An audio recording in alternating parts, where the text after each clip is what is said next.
जहाँ पर हम लोग अभी यहाँ बैठे हैं, इसका नाम है प्रवेश द्वार। यहाँ से हम अभी सीधा अंदर जाएंगे और वो अंदर जहाँ पर हम जाएंगे उसका नाम है आशीर्वचन मंडप से बोलते हैं, जहाँ पर रामानुजाचार्य स्वामी जी महाराज की जीवन यात्रा कैसी हुई, इसको एक दृश्य रूप बनाकर वहाँ नेचुरल पेंटिंग्स बोलते हैं ना, तो उनसे उसका चित्र लेखन रूप में वहाँ पर एक एक वहाँ विद्यमान स्तंभों में उसको परिचय दे रहे हैं। वहाँ पर हम रामानुजाचार्य स्वामी का अवतार से 120 साल तक स्वामी जी महाराज क्या क्या समाज के लिए, धर्म के लिए और वेद विद्या का प्रसार के लिए और उसकी सुरक्षा के लिए क्या क्या किए हैं, ये सब हम दृश्य रूप में वहां पर दर्शन कर सकेंगे। और वहां पर अभी तो एक सुविधा हमारे लिए यहाँ पर उपलब्ध नहीं है, जो हम बाद में उसको भी लेकर दर्शन कर सकेंगे, कि अंदर हम आते ही एक सिर पे रखने के लिए एक हेडसेट देते हैं। जब हम एक एक दृश्य के पास जाएंगे, उस दृश्य के बारे में हम अपनी भाषा में सुन सकेंगे। यदि हम हिंदी जानेंगे तो हिंदी भाषा में सुनेंगे, हम तमिल जानेंगे तो तमिल में सुनेंगे, तेलुगु जाने वाले तेलुगु में सुन सकते हैं।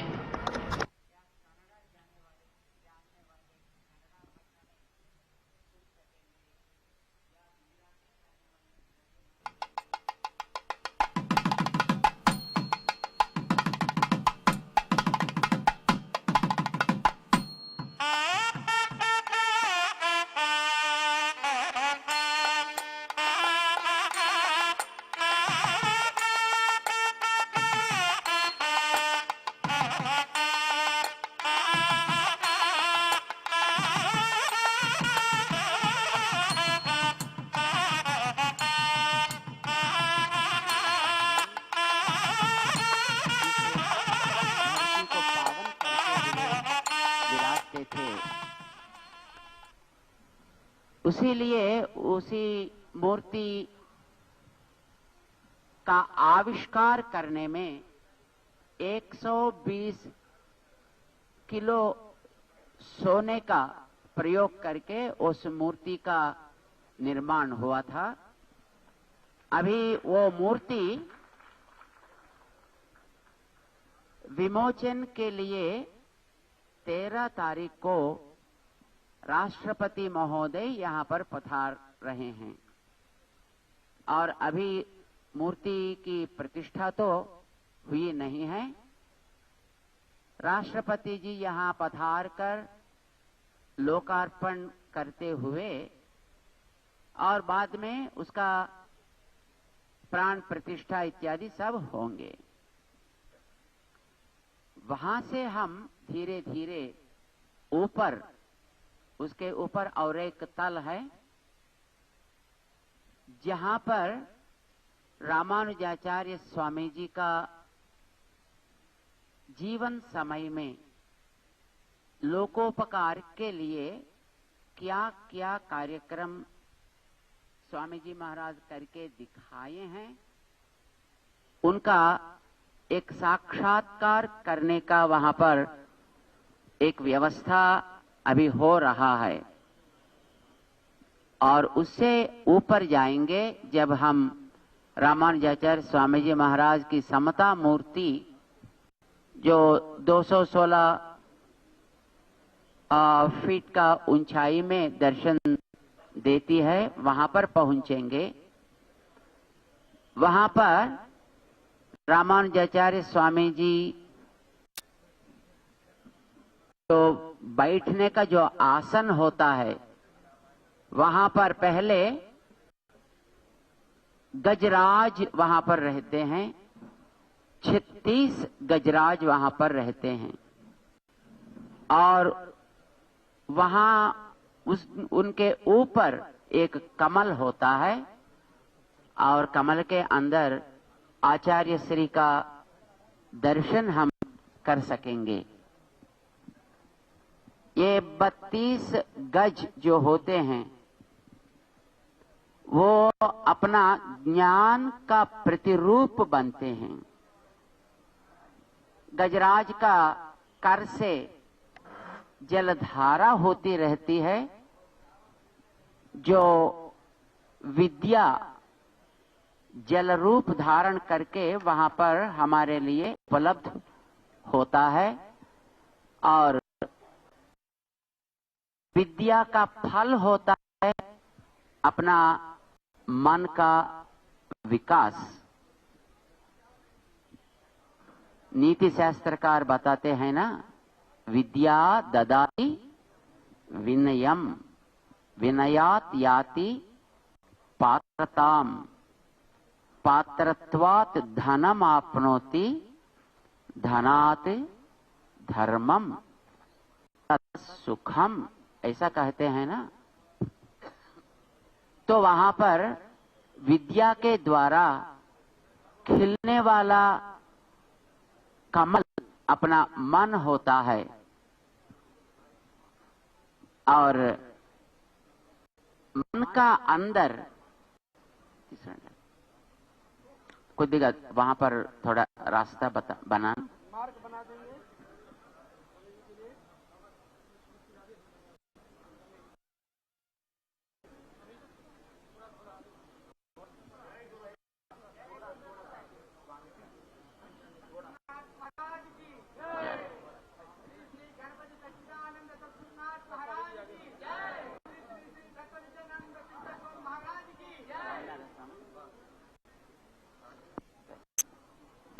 వీరందరూ కూడా సాధు సంతులంతా కూడా ఇచ్చేసారు. ఒకసారి అందరికీ విషయం చెప్పి పైకి తీసుకెళ్తాను. श्री भाष्यकार भगवान की स्वामी जी महाराज की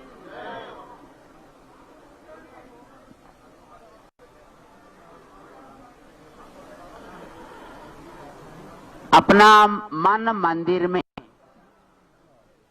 हम आचार्य को वहां पर विराजमान करेंगे और आचार्य के द्वारा ही भगवान की प्राप्ति होती है, ये आप सब जानते ही हैं। और आचार्य वहां पर आसमान ही सीमा है, ऐसा वहां पर विराजते हैं। आचार्य का आश्रयण जो करते हैं उन लोगों को भी सद्गुणों से आचार्य आसमान जैसा उन्नत शिखर पर पहुंचाएंगे, ये दिखाते हुए वहां पर आचार्य श्री की श्री मूर्ति हमारे लिए वहां पर दर्शन देती है। और आचार्य श्री का श्री विग्रह वहां पर 216 फुट का ऊंचाई में विराजती है और आचार्य श्री का कर कमल में विद्यमान दंडा, वहां पर एक दंड होता है जिसका नाम होता है त्रिदंड।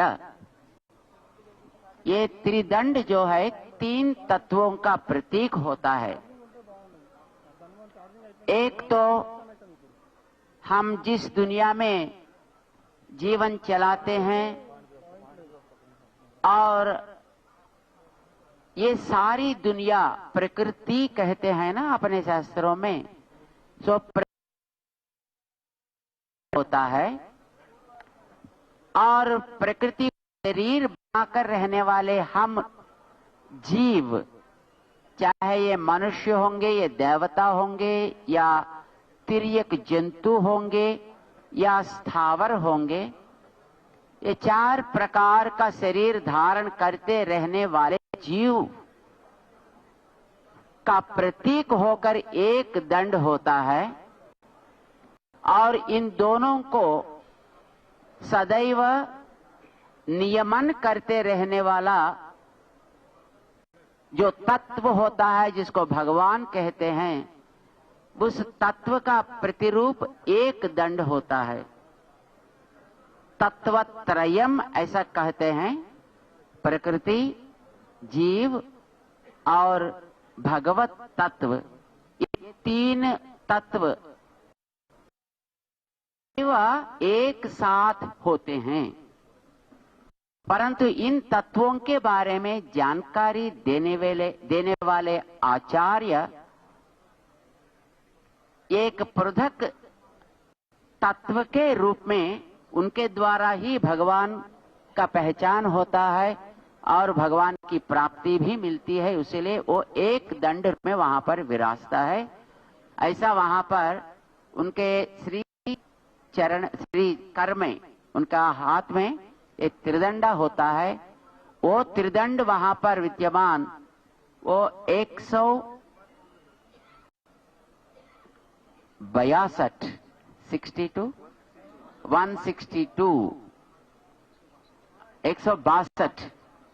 फुट का ऊंचाई होती है और जिस वेदी पर आचार्य श्री वहां विराजते हैं वो 54 फुट का होता है और उसका ऊंचाई भी 54 फुट का होता है। क्षमा करना, थोड़ा हिंदी थोड़ा कम जानते हैं। आप बोलते हो सब ठीक ही है। स्वामी जी, आप रामानुजाचार्य स्वामी जी के पास ले जाने वाले जो सीढ़ियां होते हैं वो भी 108 होते हैं। रामानुजाचार्य स्वामी जी की श्री मूर्ति का निर्माण भी 1800 मीट्रिक टन का पंच धातु से यहाँ पर आविष्कार हुआ है। यानी ये नंबर बताने का भाव है, ये सब 9 संख्या के अंतर्गत होता है। 216 मिलाएं तो 9 आता है और स्वामी जी की दंड 162 9 बनता है। पीठ 54 वो भी 9 बनता है। ऊंचाई 54 वो भी 9 बनता है और कमल का दड़ वो भी 36 होते हैं, वो भी 9 होता है।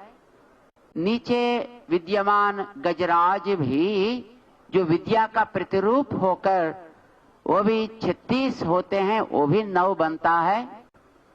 और यहाँ रामानुजाचार्य स्वामी जी की चारों ओर विद्यमान दिव्य देश हैं जिसके पास हम अभी जाएंगे, वो भी 108 9 बनता है।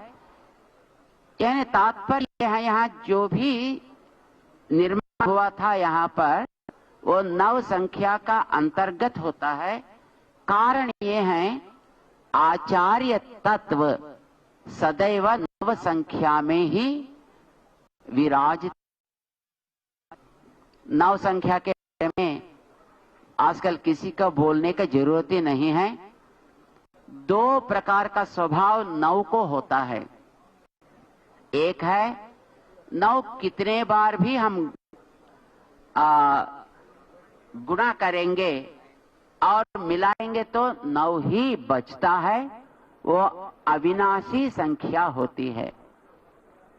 और दूसरा स्वभाव 9 का ये है कि 9 के साथ जो भी संख्या मिलती है, 9 का स्वभाव ये होता है, मैं तुम्हारी रक्षा करूंगा, मुझे जो कुछ भी होने दो, तू जो कोई भी होने दो, मैं तुम्हारी रक्षा करना ही दायित्व मानता हूं, यद्यपि उसके लिए मैं कुछ भी हो जाए। ये हम देख सकते हैं। 9 के साथ 6 मिलाएंगे, 6 संख्या तो 15 बनता है और 5 1 6 होता है। 7 मिलाएंगे तो 16 बनता है और 1 6 फिर भी 7 बनता है। ये एक अद्भुत स्वभाव है 9 का। रामानुजाचार्य स्वामी जी महाराज जो ऊपर विराजते हैं, उनका इतिहास में यही लक्षण उनका मिलता है कि रामानुजाचार्य स्वामी जी बाल्य अवस्था में ही एक अद्भुत ज्ञानी थे। एक आपको बताएंगे, कुछ थोड़ी सी समय लेकर, ज्यादा समय नहीं लेंगे, आपको ज्यादा तकलीफ भी नहीं देंगे। जब रामानुजाचार्य स्वामी जी वेदांत विद्या का अध्ययन करते थे, उस समय में छांदोग्य उपनिषद की एक सूक्ति है। भगवान के बारे में प्रशंसा करते हुए उपनिषद एक वाक्य का उल्लेख देता है, तस्य यथा कप्यासम पुंडरीकम एवं अक्षिणी। जो सूर्यमंडल का अंतर्गत जो भगवत तत्व है, उस तत्व का दिव्य मंगल श्री विग्रह 2 आंखों से दर्शन देता है। अक्षिणी ऐसा उपनिषद बोलता है। और वो आंख कैसे हैं? केवल आंख बोलने से उपनिषद का मन प्रायः तृप्त नहीं बना, तो इसलिए उसको कुछ विशेषण देने के लिए उपनिषद चाहती थी। कप्यासम पुंडरीकम एवं अक्षिणी, ऐसा उपनिषद बताता है। कप्यासम पुंडरीकम, उनका आंख कमल जैसे हैं। प्रायः सबका आंख वो कमल लोचना, पुंडरीकाक्ष ऐसा तो बोलते हैं ना। तो पुंडरीक यानी कमल जैसा आंख है। लेकिन उपनिषद उससे भी तृप्त नहीं बना और कमल को भी और एक विशेषण देना चाहता था। तब उसके लिए एक एडजेक्टिव देते हुए कहा कप्यासम पुंडरीकम, ऐसा। कप्यासम जैसे पुंडरीक, पुंडरीक माने कमल, और ऐसा कमल जैसे आंख।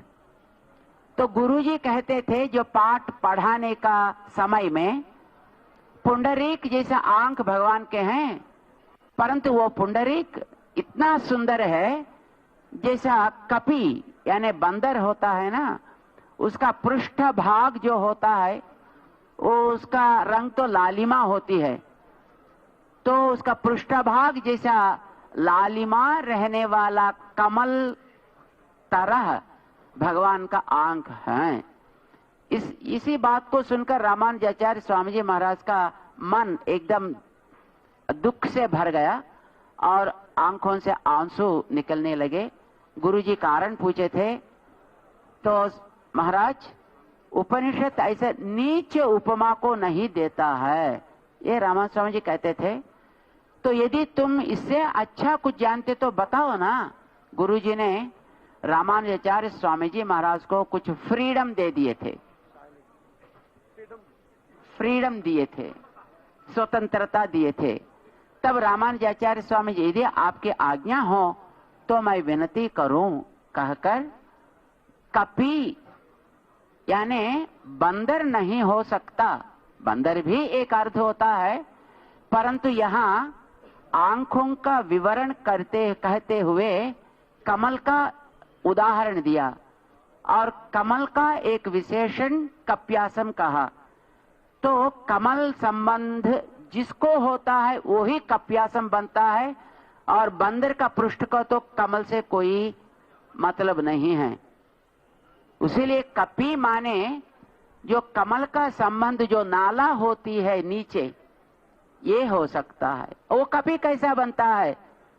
आचार्य का माने जल है और पी माने जो पीने वाला है। जल को पीने वाला कमल का नीचे नाला होती है। जो कमल नाला ज्यादा मजबूत होती तो ऊपर आने वाला कमल भी बहुत सुंदर और विस्तार होता है ना। तो इसीलिए वो अच्छी तरह विकसित हुए बड़े बड़े फलक लेने वाला कमल है। और दूसरा अर्थ ये होता है, कमल सूरज का प्रातःकालीन किरण स्पर्श से खिलता है। का जल को पीने वाला सूरज हो सकता है। सूरज का कमल स्पर्श से और सुदृढ़ नाला के ऊपर खिलते हुए रहने वाला कमल का जो पत्र दड़, कमल का दड़ कितना सुंदर, कितना सुगंध और कितना विशाल होते हैं। ऐसा विशाल होने वाला आंख भगवान को, भक्तों का मन एक बार आकर्षण करने के लिए होते हैं। ऐसा उपनिषद का भाव हो सकता है। गुरुजी ना कह नहीं सके और अंगीकार भी किए थे। ये इसीलिए मैं कह रहा हूं कि रामानुजाचार्य स्वामी जी महाराज ऐसे छोटी उम्र में ही एक अच्छा विवरण देने का समर्थ थे। ऐसा होते हुए भी स्वामी जी संन्यास आश्रम का ग्रहण करने के पश्चात, उस समय में भगवत गीता में एक श्लोक है जिसका चरम श्लोक कहते हैं, जो हम सब जानते ही हैं, तो सर्वधर्मान् परित्यज्य एक श्लोक है। परंतु ये श्लोक कहने के बाद अपना कर्म को छोड़ने वाला अर्जुन फिर कर्मिष्ठ बन गया और छोड़े हुए धनुषा को ले लिया, बाण को ले लिया, युद्ध करने के लिए ना अपना कर्म अनुष्ठान करने के लिए तैयार हुए। तो श्लोक में मिलता है कि परित्यज्य सर्वधर्मान् परित्यज्य, सारे धर्मों को छोड़कर मेरे शरण में आ जा, ऐसा है। परंतु रैंप में चढ़ना, रैंप में चढ़ना लोपला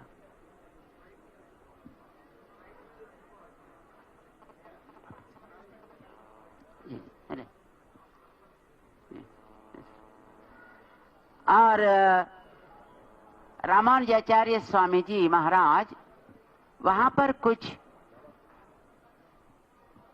भेद दिख रहा है। छोड़ने के लिए भगवान श्लोक में कहते हैं और अर्जुन को फिर अपने कर्म में लगा दिए।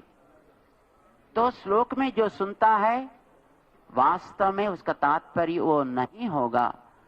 कोई आचार्य के द्वारा इसका अर्थ लेना है। उस काल खंड में उसका एक अर्थ जानने वाले आचार्य गोष्ठीपुरम नाम के एक जगह में विराजते थे। रामानुजाचार्य स्वामी जी शास्त्र की मर्यादा को बहुत मानते थे। वे जानते थे कि आचार्यात् एव विदिता विद्या साधिष्टम प्रापत। ये तो वेद की वाणी है, तो उसको साकार करना अपना कर्तव्य है। तो आचार्य के पास जाना है, आचार्य के द्वारा इसके बारे में जानना है। तो गोष्ठी पूर्ण वहां पर एक आचार्य थे, वहां गए। एक बार नहीं 18 बार पैदल 100 कोस चलते चलते जा रहे थे। गुरुजी रामानुजाचार्य स्वामी जी को कहते थे, ठीक है आप तो ज्ञाता तो है, अच्छे हैं, परंतु अभी फिर जाते थे। बाद में 3 महीने, 4 महीने, 5 महीने, 17 बार रामानुजाचार्य स्वामी जी गए थे और 18वीं बार रामानुजाचार्य स्वामी जी की श्रद्धा को देखकर प्रसन्न होकर आचार्य मंत्र दिए थे। रामानुजाचार्य स्वामी जी उसको सुनने के बाद बाहर आके, जो उससे पहले ही उनकी आश्रयण करके प्रार्थना करते थे, उन लोगों को वहां गोपुर चढ़कर मंत्र का तात्पर्य सबको सुना दिए। आचार्य तो नाराज हो गए, मेरी आज्ञा को तूने तोड़ दिया करके। परंतु रामानुजाचार्य स्वामी जी विनयी और नम्रता से, आचार्य आपका श्री चरण यानी आपकी पादुका को सामने रखकर ही मैंने इस मंत्र तात्पर्य को लोगों को सुनाया, और आप कहते हैं ये जो सुनते हैं वो दुख से दूर हो जाएं और मुक्त बनेंगे कर्म बंधन से। यदि ये सच बात होती है तो ये लोग सब जब सुने हैं ये तो बंधन से मुक्त होंगे, और यदि ये आपकी पादुका का महत्व होता है तो इसका फल आपको ही मिलेगा। यदि नरक होता तो मैं अकेला नरक भागी बनूंगा। ये रामानंद स्वामी जी उस समय में कहे थे। आचार्य भी उस समय में प्रसन्न होकर रामानुजाचार्य स्वामी जी को आलिंगन करके, आपका ज्ञान सबको दुख से मुक्त करने के लिए है, हमारा ज्ञान गुप्त रखने के लिए अभी तक है। आपका ही ज्ञान दुनिया चाहता है अभी, कहकर उनको एक टाइटल दिए थे, एम पेरुम आनार, आप ज्ञान से हमसे भी बढ़कर हैं। तमिल भाषा में है वो पद, एम पेरुम आनार ऐसा बोलते हैं। तब से रामानुजाचार्य स्वामी जी का नाम में एम्बेरुमानार जुड़ गया। ये 9 संख्या का लक्षण है, इसीलिए मैं कह रहा हूं, मैं जो कुछ भी हो जाऊं, परंतु ये लोग सब दुख से मुक्त होकर सुरक्षा से भगवत सन्निधि में रहना है। 9 संख्या ऐसा है, अपने साथ जो संख्या आती है उसको जीवन देकर उसकी रक्षा कर कर मैं जो कुछ भी हो जाऊं, ऐसा रहता है ना बंधुओं।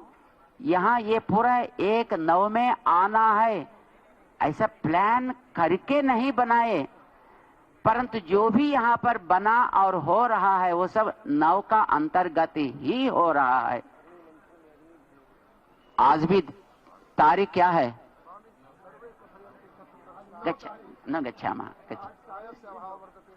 गच्छामः सर अधने वयमेव नयामः सर्वानपि।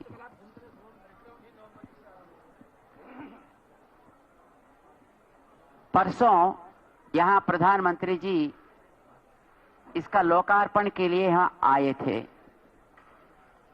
और जब उनका जो वाहन हेलीकॉप्टर में वो यहाँ पर आ गए और जब जमीन का स्पर्श किया, यद्यपि उनका आगमन 5 के पहले था, लेकिन 5 घंटे होकर 4 मिनट में बराबर यहाँ पर उतरा है 9 में। ऊपर यहाँ पर जो स्वर्ण मूर्ति है वो भी रात में 11:25 को बराबर अपने स्थान में विराजिए। वो भी 9 हुआ, आज भी 9 तारीख, और आप सब भी 9 संख्या के अंतर्गत रहने वाले आचार्य गण हैं। अहम तो दासानुदासः, अहम तो दासानुदासः।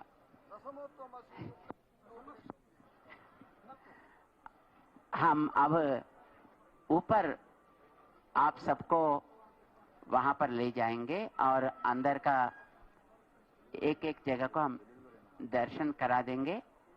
पहले हम ऊपर तक जाएंगे, रामानुजाचार्य स्वामी जी का श्री विग्रह को दर्शन करके फिर धीरे धीरे नीचे आकर यहाँ से दिव्य देश जो यहाँ पर चारों ओर विद्यमान हैं उनका भी दर्शन करेंगे। ये एक एक दिव्य देश समता के लिए एक एक प्रतिरूप है। ये दिव्य देश इसीलिए नहीं बने कि वे मंदिर हैं, ऐसा तो दुनिया में सैकड़ों मंदिर हैं, लेकिन यहाँ पर विद्यमान ये मंदिर एक एक भी रामानुजाचार्य स्वामी जी महाराज की जो समता सूक्ति है और वे महाराज जिसका पालन किए थे अपने जीवन में, आप सब सुने होंगे, वहां शरीर को प्रधानता नहीं है, ज्ञान को प्रधानता है। जन्म जो कुछ भी होता है, यदि ज्ञान से वे भक्त बनते हैं तो भगवान के साथ वो भी आराध्य बनते हैं। ये तो भगवान की सूक्ति है।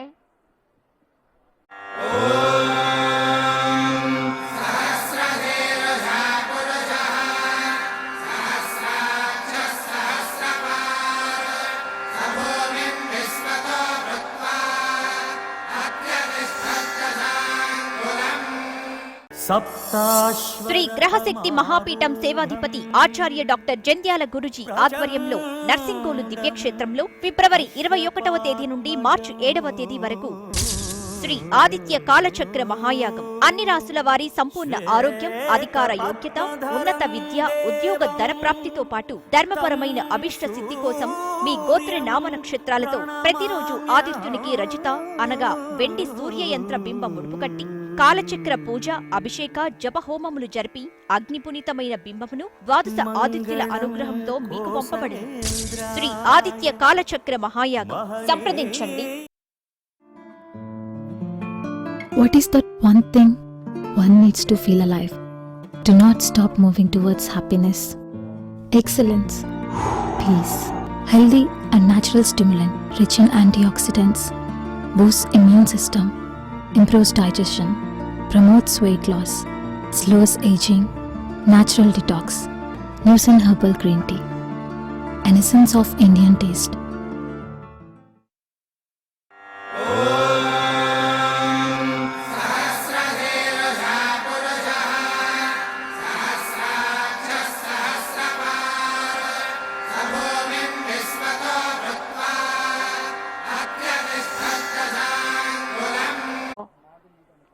उनको भगवान का नाम ग्रहण करने का अधिकार होता है, ऐसा सिद्ध करके दिखाएं, समाज में लाए, मंदिर का दरवाजा खोलकर भगवान का दर्शन के लिए भी उन लोगों को अधिकार दिए थे।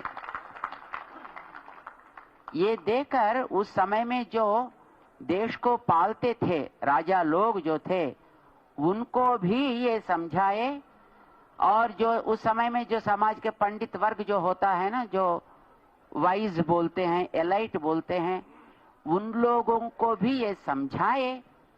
और रामानंद स्वामी जी करीब 600 साल तक उस क्रम को चलाए थे। ऐसे एक क्रम उन्होंने बनाए।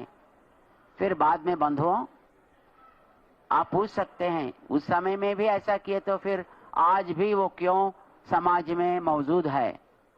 एक ही कारण है, जब ब्रिटिशर्स इस देश में आ गए और इस समाज को तोड़ने के लिए, यहाँ का धर्म का नाश करने के लिए, फिर लोगों को बीच में बड़े बड़े दीवाल बना दिए, कैस्ट, क्रीड, रिलीजियन, इन नामों से।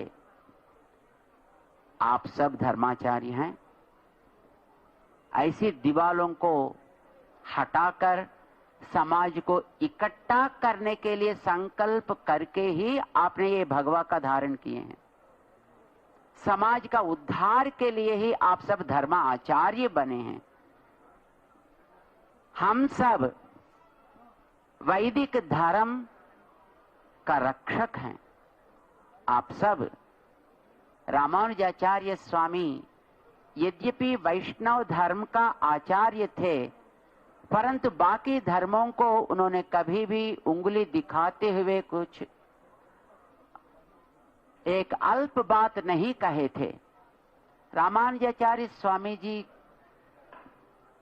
के लिए एक बात कहते हैं, रामानुजार्य दिव्य आज्ञा वर्धताम अभिवर्धताम साही लोक हितैषिणी, ऐसा कहते हैं। ये अब नहीं, 1000 साल पहले तिरुपति बालाजी में वेंकटेश भगवान की श्री सूक्ति थी। कारण ये है, रामानुजाचार्य स्वामी जी की श्री सूक्ति ये है कि आराधना अपनी, मान्यता सबका। यानी अपन वेद की जो सूक्तियां थी उनकी ऐसी ही रक्षा करनी है, और जो परंपराएं थी वैदिक मार्ग में आए सो, और उनकी रक्षा भी करना अपना कर्तव्य होता है। कोई वैष्णव होते हैं, कोई शैव होते हैं, कोई शाक्तेय बनते हैं, कोई गणापत्य होते हैं, जो भी हो अपना अपना नियम को पालन करना है, और दूसरों का जो नियम होते हैं उनको मर्यादा देनी होती है। हम उनको स्वीकार करना भी नहीं है, और अपना नियम को उनके ऊपर आरोप करना भी नहीं चाहिए।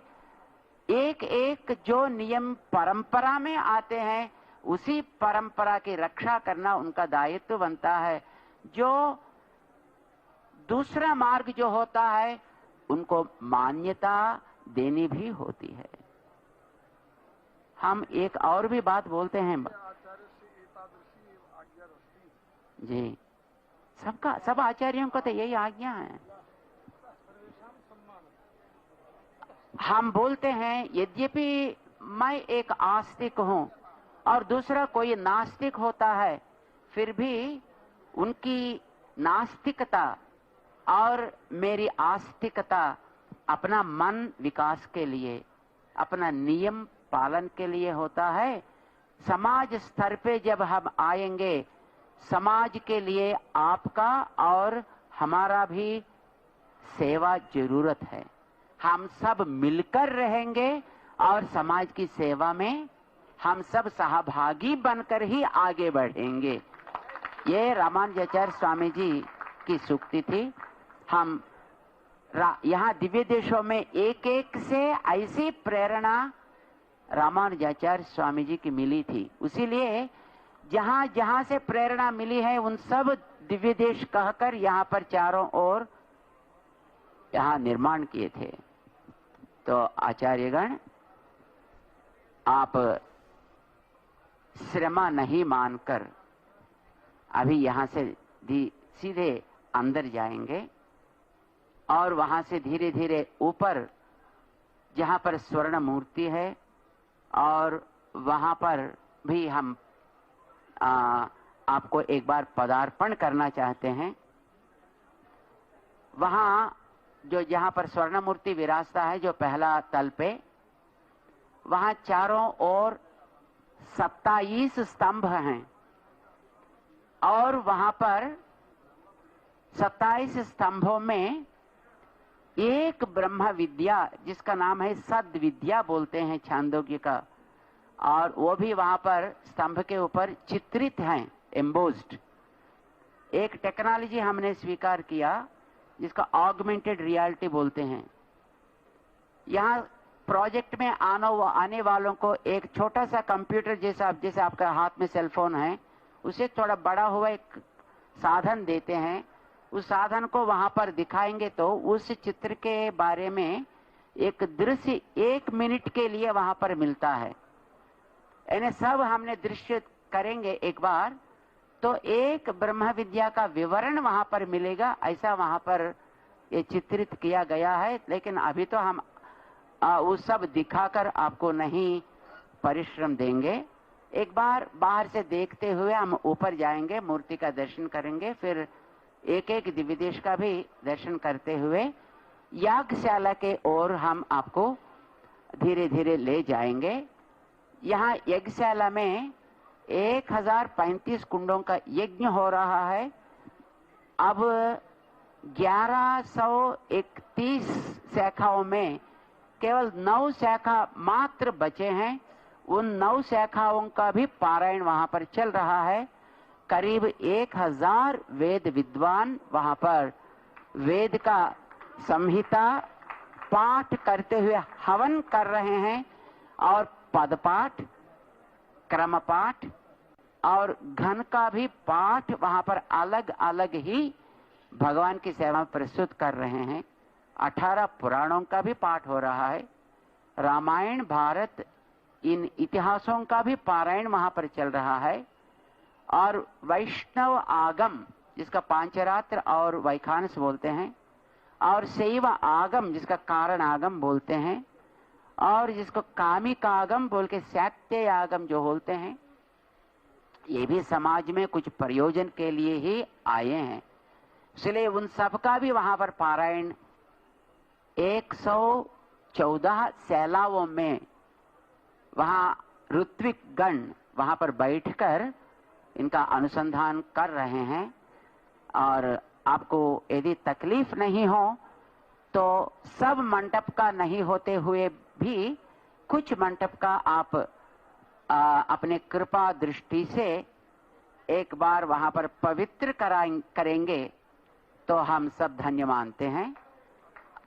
और अभी हम इस सामने रहने वाले मंडप के द्वार से धीरे धीरे अंदर पहुंचकर वहां से धीरे ऊपर जाएंगे। जय श्रीमन्नारायण।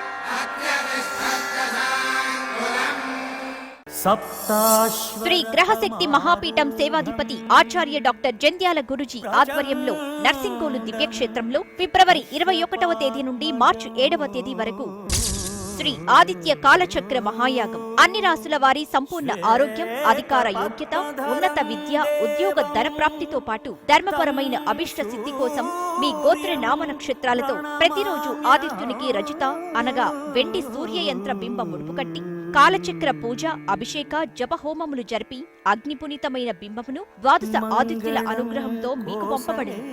శ్రీ ఆదిత్య కాలచక్ర మహాయాగం సంప్రదించండి. కరోనా లాంటి రుగ్మతలు వ్యాప్తి చెందకుండా మీకు కావాలి హైజన్ BSL-4 రక్షణ. అసలేంటి BSL-4? Completely water based disinfectant solution. Indoor, outdoor ఎక్కడైనా వాడచ్చు. ఇది నానో సిల్వర్ పార్టికల్స్ కి జింక్ మరియు బయోపాలిమర్స్ తోడు కావటం వలన ఇది మామూలు రసాయన ద్రవణాల కంటే శక్తివంతంగా పనిచేస్తుంది. 1 లీటర్ నీటిలో 10 ml హైజన్ BSL-4 మిశ్రమాన్ని కలిపి ఉపయోగించుకోవచ్చు. నానో టెక్నాలజీ విప్లవం ఇది. హైజన్ BSL-4 100% సేఫ్ అండ్ 100% న్యాచురల్.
चलते रहिए ना, चलते रहिए स्वामी जी, चलते रहिए, चलते रहिए स्वामी जी, चलते रहिए सब लोग चलते रहिए स्वामी जी, हाँ चलते रहिए स्वामी जी, आगे आइए। चलते रहिए, चलते रहिए।